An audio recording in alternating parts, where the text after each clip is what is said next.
Mayor, kumusta na po ang impact ng implementation po ng 4Ps sa munisipyo po ng Matanog so far? Actually, sa ngayon magandang impact ng ating 4Ps. Masayang maraming tao dahil sa bawat isa may kabuhayan. Gaano po ito nakatulong sa ating mga benepisyaryo, especially po sa ating mga estudyante at sa mga ina po na mga benepisyaryo? Actually, malaking tulong talaga sa ating mga estudyante kasi yung iba, kahit pang baon nila, talagang tipid na tipid. Ngayon, medyo may baon na sila na medyo medyo nakakatulong sa mga estudyante natin.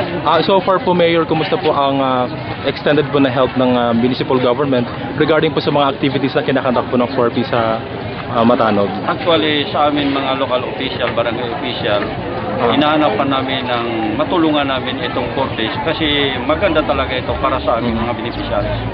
Okay, sige. Thank you, Mayor. Salamat po.